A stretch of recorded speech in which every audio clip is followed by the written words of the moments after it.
it is a great resource in the California Budget and Policy Center, who do a lot of great awareness raising for the public around the state budget and other initiatives. This slide, again, is just more encompassing about the point I'm trying to make. It is a volatile state revenue because it significantly relies on the personal income tax. Almost 62% of the budget is based on income tax, 2/3 of the budget.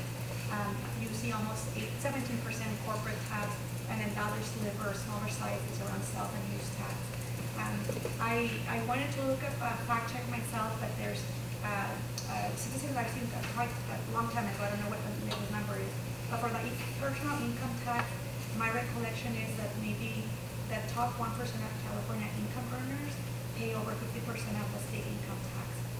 And we'll fact check ourselves and provide information in future conversations. But the point is that it creates California revenue structure very volatile because it relies on the high income earners who should pay their fair share, but at the same time, that income might be from assets from the stock market, and the stock market is volatile. So again, it just sort of creates this challenge.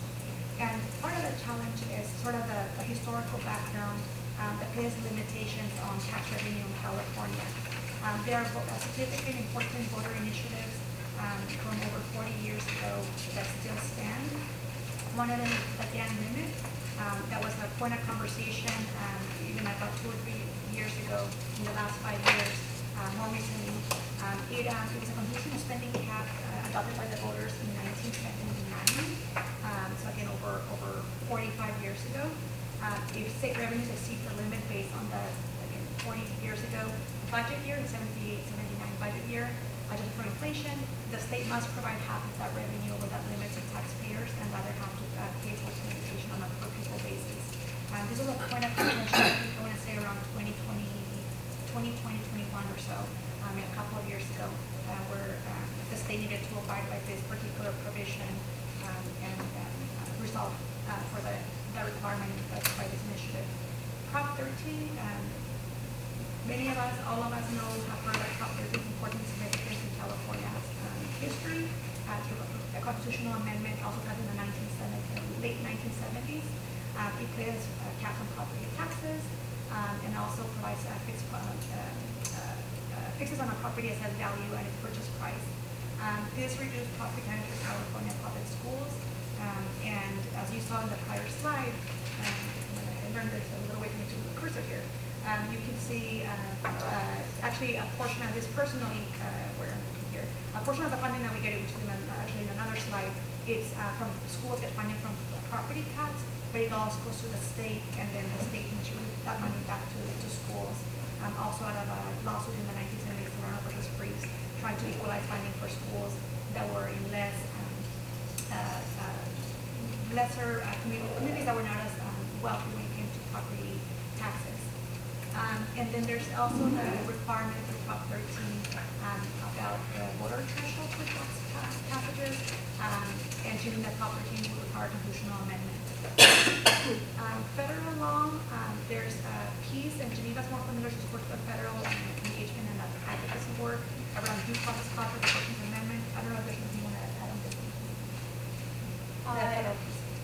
Nothing much to add. It's a general requirement, restricts state taxation of out-of-state assets. So, if someone has, their assets in other states or areas, that makes it more difficult for us to tax it. So it's just a general limitation of we can only work with what's in California. Sorry? It's a loophole. It can be. I mean, I think this was created out of fairness because we don't. The intention was to not have California tax assets in Idaho, but we'll talk a little bit more about some loopholes that exist in the current California tax system that allow, for example, multinational corporations to maybe artificially put some of their profits overseas so that they don't necessarily have to pay that fair share in California. So we're definitely going to talk about that. And so before pivoting on, so this is about the first two slides, this is grounding ourselves about the pie, how much money does the state of California receive on any given year.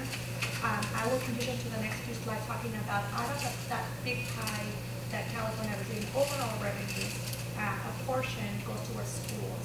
So again, there's the big pie, and then there's the subset of that that goes towards schools. With that, this is the California budget in a sense for schools. But apparently the share of each funding source. You can see that LA Unified Power does more, we can go into the details, but for the most part, 90% of the LA Unified budget comes from the state of California revenues through our state budget resources from the state, and about 10% of our LA Unified funding comes from the federal government. I mentioned before, about 1.2 billion per year. On the right-hand side, you can see a chart also from the California Budget Policy Center that delineates a rough estimate on any given year the revenues for K-12 school districts and county office education and also charter schools. But you can see the majority of state funding for schools comes from the state level, the 41%. You can see other state revenues.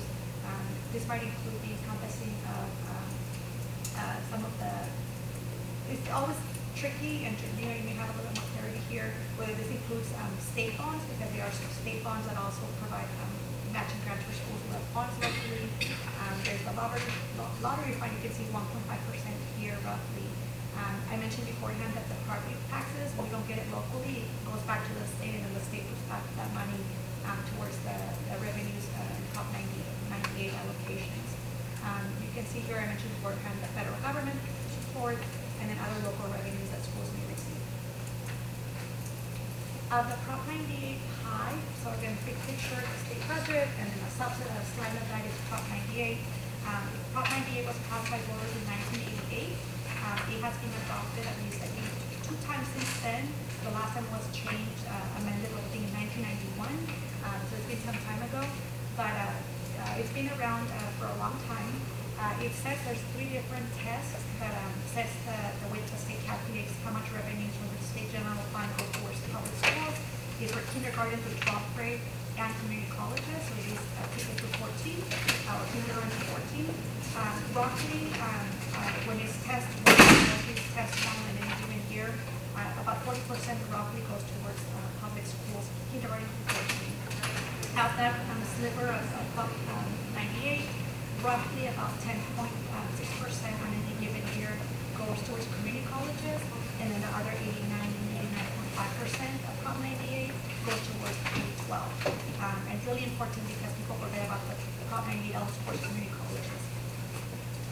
The pie of Prop 98 money, a bulk of that funding goes towards for school districts and the local control funding formula. This was a major reform adopted in 2013 under Governor Jerry Brown. There had been research done by various different educational institutions across the state that recommended that the state collapse over 40 different categorical programs or earmarks that California's legislature had adopted over decades. There was a time prior to LCF being adopted that again we had over 40 different categoricals.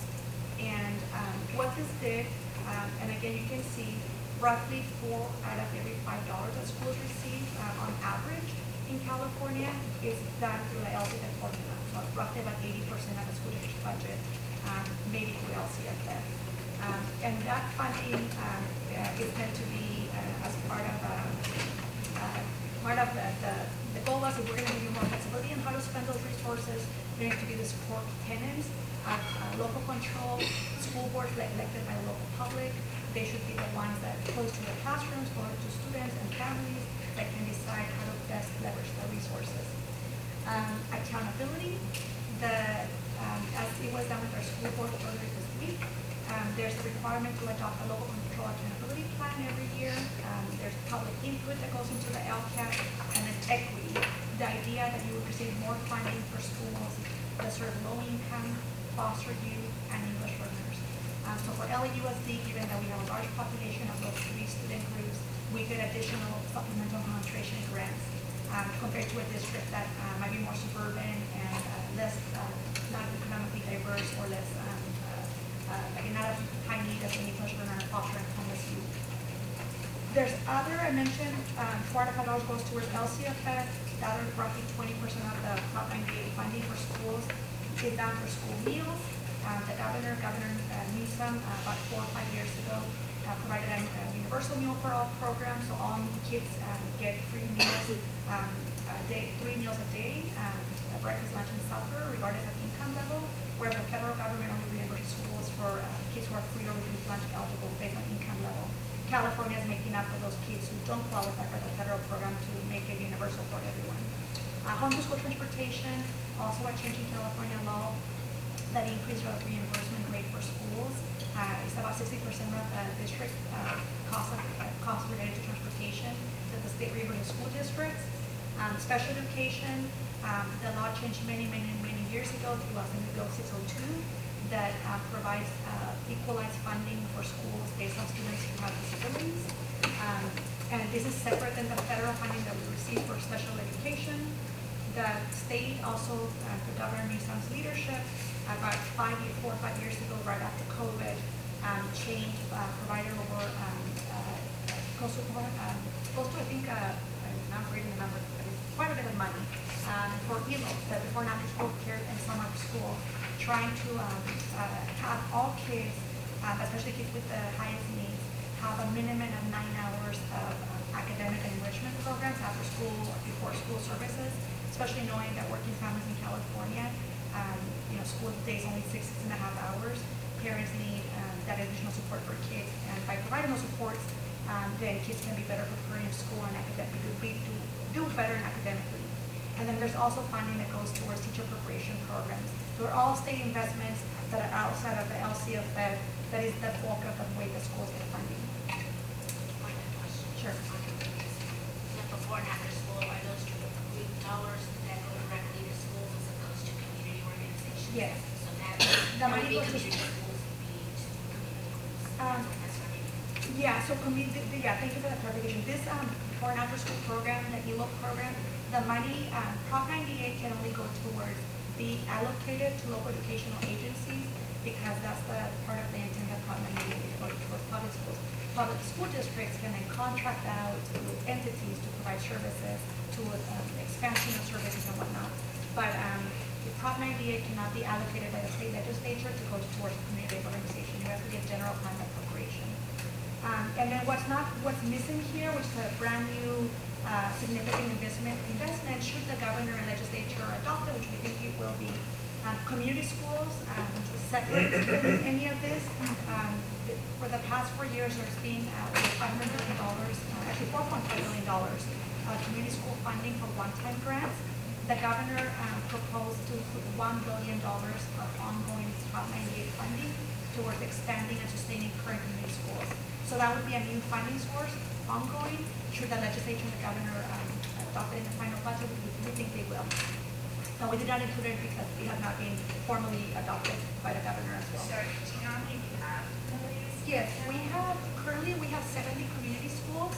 60 of them have received that state one-time grant for the last 4 years. And so through the $1 billion statewide, it would enable us to maintain the I'm sorry. and possibly expand to more schools with the state support. With the funding, if there's enough for us to go there. Proposition 98, this is the thinking big, all state revenues, Prop 98. This is, I mentioned beforehand, that the state budget is looking at a 3-year budget, but it's different than the way that we look at a local 3-year budget moving forward with the board's adoption of a 3-year budget.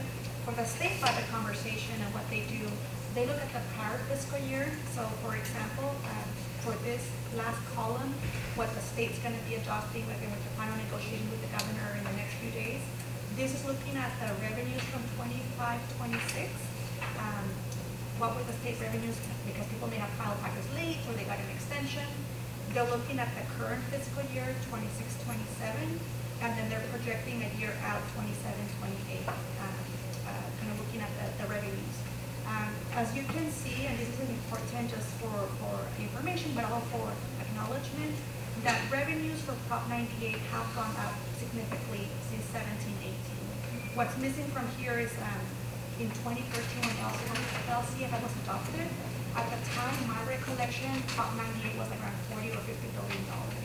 And LCFF, with the passage of Prop 30 in 2012, initiated by Governor Brown on the ballot, that added, and others, the economy doing well and other factors, LCFF added about $17 billion towards public schools under LCFF. So as we start seeing this increase, you can see this trajectory. And again, this reminder that this funding is about 89% of it goes towards community colleges, K-12, and about 11% goes to community colleges. And one thing that we've heard in Sacramento from legislators that have inquired, we have declining enrollment, but you keep seeing funding that's going up for public schools. Why do you need more money? And that's an important consideration, helping to inform stakeholders, the public, legislators, and other decision makers, the why, the needs of students, especially in communities like LA and LAUSD, where there's a lot of diversity, where there's students who are low income, experiencing homelessness and many other challenges. We need to be able to support service for them. And then I think also the other piece is regarding academic goals and progress. We, with the one-time COVID money that schools received in California, it's for LAUSD, we're proud to be able to say that the revenues we got with the one-time resources, they served as a test pilot to demonstrate that when you invest in schools and in kids, you can see results. And we're very proud that over the last several years, we have seen, especially the last 1 or 2 years, our students are at pre-pandemic academic levels. We're surpassing our career technology education expansion programs, AP advanced placement programs, and so there's a lot of great work that we've been able to do with one-time money, but those one-time federal funds expired in 2024, and then there's also other challenges that we're facing. Where we are today, and again, I only have a few more slides. We'll open it up for I think a couple of just clarifying questions if you have any, and then these are just to ground us in your work, and then I promise you there will be discussion time for you all to engage and discuss with each other. We went into all this information from the LAO because again, they are the ones who are by the legislature on the state budget. The state LAO, they are still concerned about the structural deficit at the state level. As you can see here, they estimate it could be between $20 billion and $30 billion annually. And then it also continues to remind the volatility, like I mentioned beforehand, about the stock market and investor enthusiasm surrounding the AI, or artificial intelligence.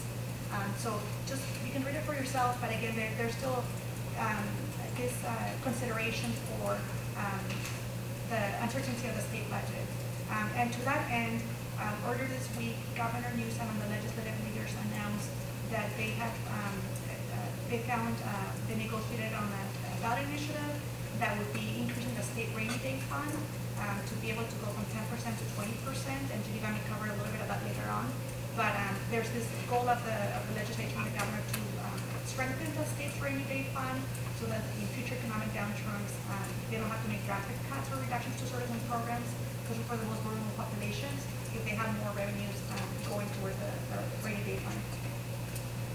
There are two initiatives that the governor introduced in the May revise as part of the state budget revisions that we anticipate will be the final negotiations with the legislature and the governor that will come out in the coming days, because the budget has to be done by July 1st.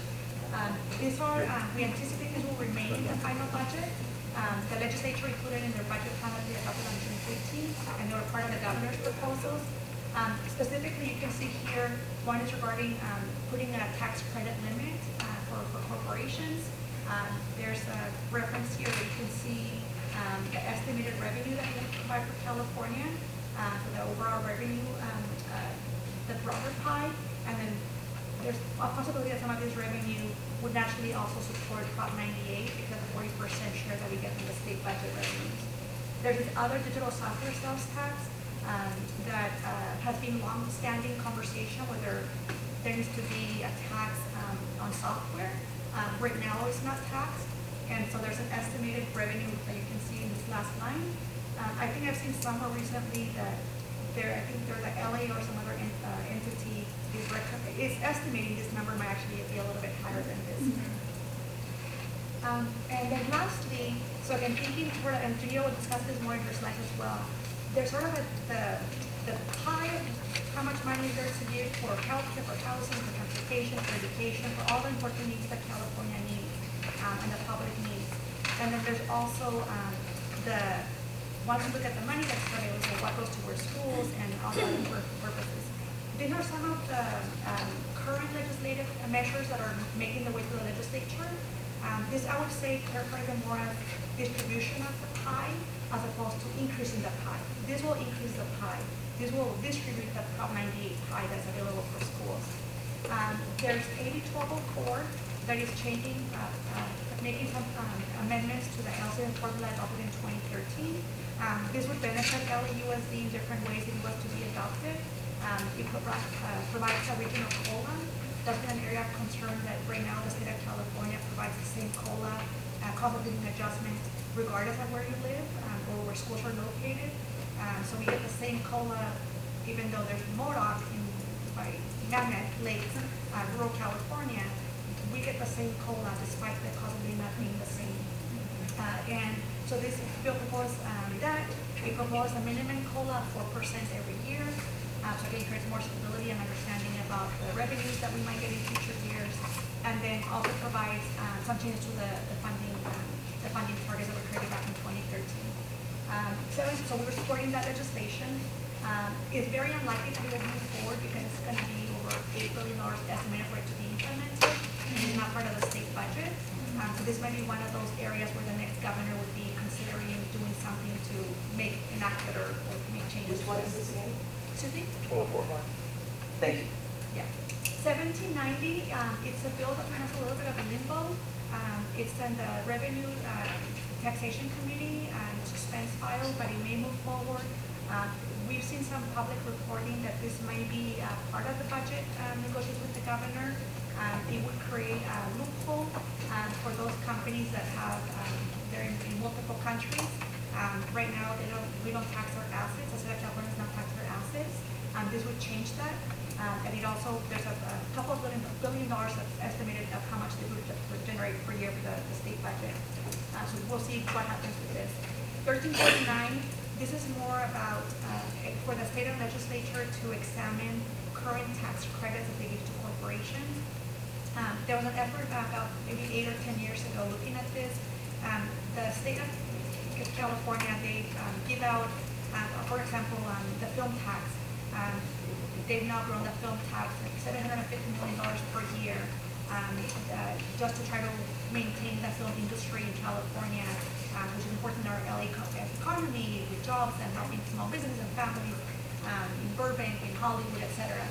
For them to stay and not go in Georgia and abroad to do filming. This bill, for example, 1349, the intent is to evaluate tax credits such as that one or others, just to assess the benefits of the tax credit. Is it serving its intended purpose? Should it be sunsetted at some point? Should it continue? Should it be expanded? Because again, the legislature is on autopilot passing tax credits, but they don't reassess the value of them. And also the legislature has term limits, so they may have to, maybe there's a tax credit that they were not aware because they were not in the legislature when it was passed 12 years before. And then lastly, 2526 is a bill that LA Unified is supporting. It's about special education funding. It would provide more funding for the kids who have a higher disability need. Right now, I mentioned California funds equalized funding through AB structure for special education. This bill differentiates funding, more funding if you have kids with higher needs, reimbursement more appropriately for those higher costs. For LAUSD, we serve disproportionately more kids with high moderate severe disabilities, and the state does not appropriately reimburse us for those costs, even though we're providing services to students. And so this bill would try to do that, more funding in different services or needs of students. This one may be part of the budget as well, and if it doesn't get through the budget, then the bill would die. And with that, I'll turn it back to Geneva, and again, We'll, maybe before we go, I think this is the last slide, and then we have a question slide afterwards. Yeah. Okay, so this is what is on our November 2026 ballot. So for those of you who looked at these slides beforehand, you'll notice that this is the one slide in which we did make some minor tweaks this morning, just because the ballot was solidified last night. So this is definitely not all of the ballot measures that will be on the ballot. 14 were confirmed last night to qualify on the statewide ballot, but these are a few ballot measures that have impacts to LAUSD and to school funding in general. The first one, as I'm sure you are all very familiar with, would extend the Prop 30, Prop 55 permanently. That's the higher income tax on high income earners. So if that were to fail to be extended, that would mean a reduced Prop 98 base and reduced funding for schools that is available. The second one went through quite a bit of changes yesterday. So initially, this was a measure submitted by the Howard Jarvis Taxpayers Association. A little bit of context, as Martha briefly referenced, for Prop 13. That put limitations on voter thresholds of what's needed to pass if the government is instituting a new tax. So it means that if the legislature wants to initiate a new tax, that has to be passed by the legislature by a 2/3 majority. It means that if a local government is initiating a new tax, it needs to pass by voters by a 2/3 majority. There, however, have been recent court cases that have changed the calculus a little bit. So citizen-initiated ballot measures on the local level, so where it's outside organizations, not a governmental entity, that are gathering signatures for the effort and putting it onto the ballot. For those, only a simple majority is needed to pass. That's how Measure LA got passed in LA. So the Taxpayers Association and some others have essentially referred to it as a so-called loophole to Prop 13, because it's a way for new local taxes, special taxes for specific purposes to be passed without that 2/3 majority. So this, there was a measure put on the ballot that would close that so-called 2/3 loophole and to make it so that you can't pass citizen-initiated ballots by 50%. It also would have made it put in limitations for real estate transfer taxes statewide. So as a compromise, the legislature, that measure was pulled, and the legislature yesterday decided to move forward a constitutional amendment that would keep the same important provision to prevent citizen-initiated ballots from winning by a simple majority and forcing those ballot measures to win by a 2/3 majority. But the difference would be that unlike the initial ballot measure, it would not be retroactive, so the citizen-initiated ballots that have already passed would not be taken away, and the caps on local real estate transfer taxes are also not moving forward. So this one has implications as well for school funding, because one effort that has been discussed and has been successful in other areas is the parcel taxes to increase funding for schools. So this would mean that if it passes, any parcel tax that